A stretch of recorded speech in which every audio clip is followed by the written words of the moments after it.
जब आई बस आया हूँ रात गुजरी का, जो बेटा कहलाता हूँ भिखा का, जो बेटा कहलाता हूँ भिखा का, तो गौदी घर सकुचारा को बता, जो खोदे ही देवा पंडित बता है ना, इस समझ है जब मैं अपने महल में आता है, ना कोई निरन ना कोई पतन को दिखा देता है, आवाज लगाता हूँ अपने निरन का, टमाटर लाल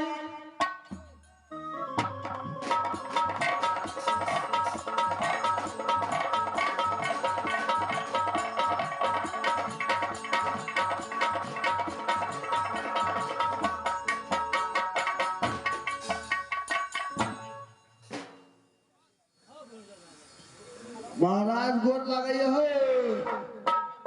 लाल एक हाँ को तरीका है जो आपको मैं गोर लगता हूँ। जब मैं आवाज लगाया आज बात कर कहा था महाराज कल चलिए गोबर बिछेला। क्या तू गोबर बिछने का काम शुरू कर दिया है? गैस बर महंग भ गेले ना, कल दो का दो की चिपड़ियो बकर में तो कल गैस बचते। टमाटर लाल मैंने रात करी को सीमा पर एक खिसारी को अपनी खेत में उपजा करके रखा है। ये बात पर कान खोलकर सुन लो, जो राज कलिंजर को सीमा पर तुम जाओ और देखना कि कोई पशु पक्षी और उस खिसारी को कोई भी यदि बर्बाद कर रहा है तो उसे तब देखभाल करना।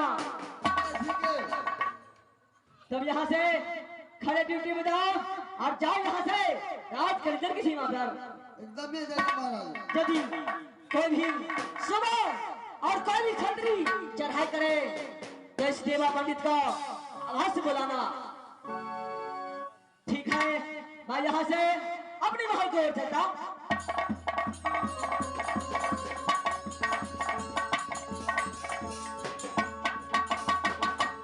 हर सतह पर करना हो भाई,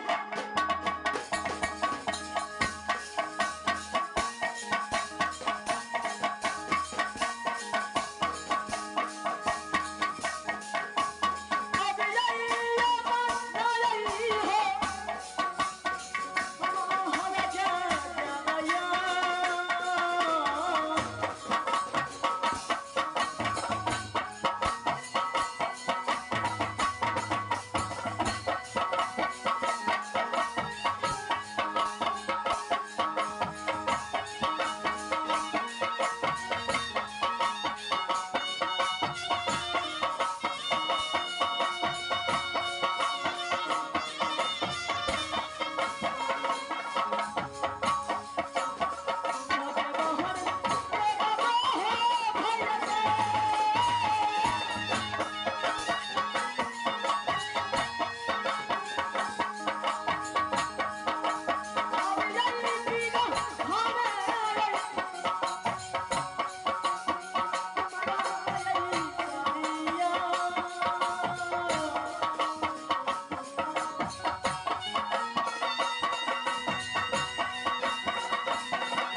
जो चुके हैं।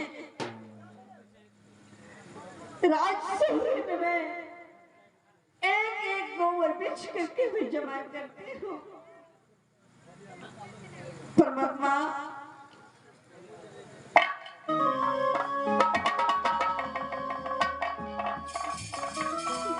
हमें आज मेरी चाची केवला रहती और मेरे भाई आल्हा सिंह तो परमात्मा लेकिन मेरी आज एक दिन देखने नहीं पड़ती माँ।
खाना खाने के लिए जाते हैं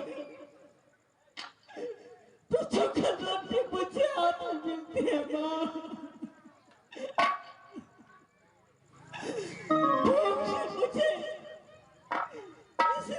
प्राण जा रहे हैं, लेकिन प्रेम की चंडाल बने का जगदम भैया मुझे भर पेट खाना नहीं दे रहे। अब भरता भरोसे बाजे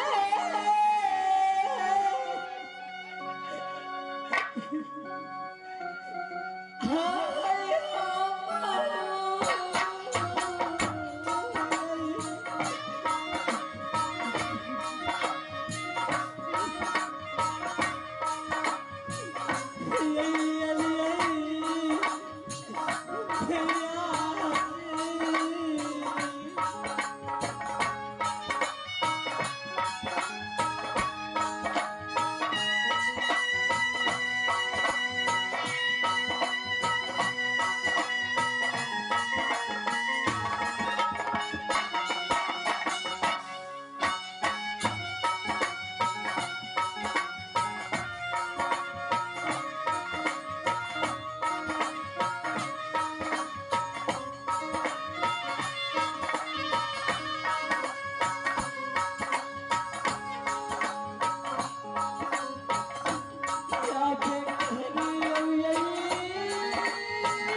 मुझे भूख से चली नहीं जाती है जंगल में।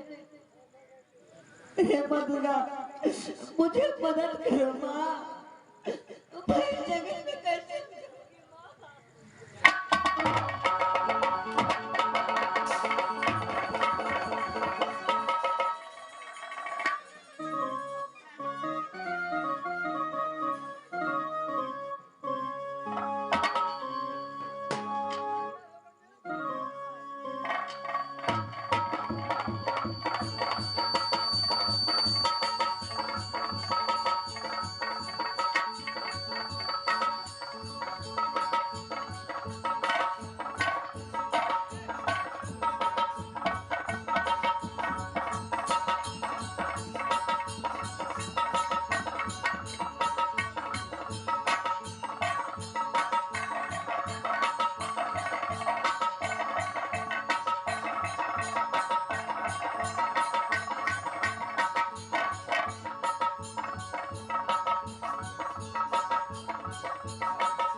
भैया सुनो हो ये रजिया हमारा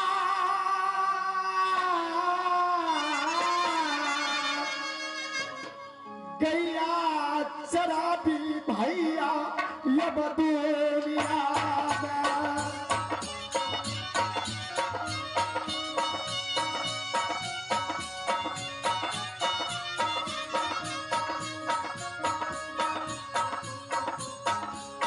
भैया शराबी भैया अब दुनिया में।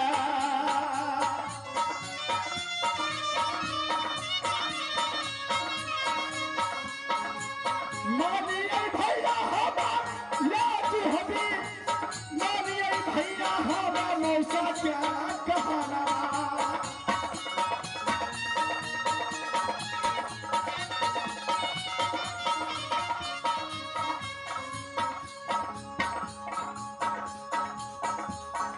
मानिए भैया मौसा क्या कहाना।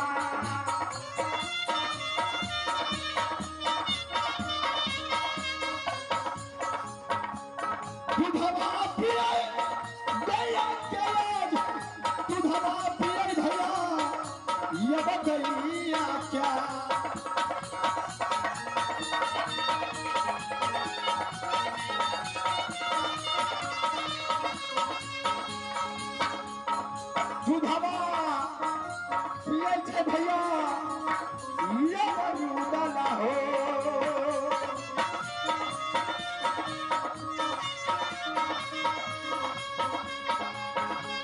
भैया हो सुनबा सभा कहले ये दुनिया में रुदल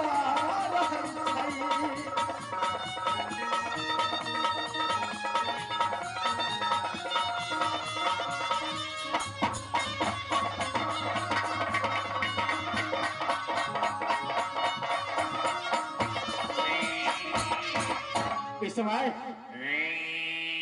मैं जंगल गाय चराने के लिए पहुंच चुका हूं। ठीक है, अरे गाय चरता है, मैं कुश्ती लड़ाई करता हूं।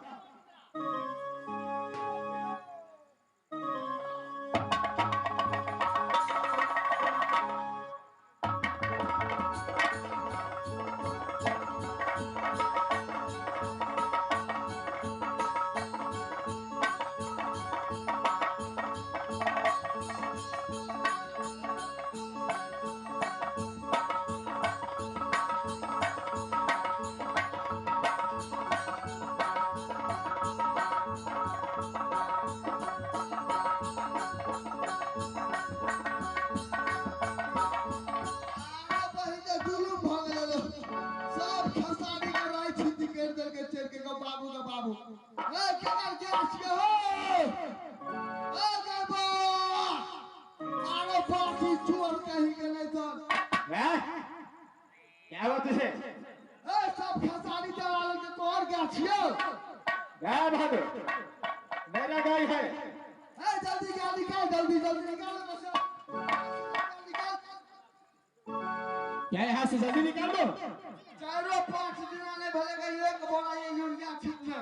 सब खसारी के चल के को बाबू। क्या इस समय गाय खसारी को चल गया? हाँ जल्दी निकाले बस।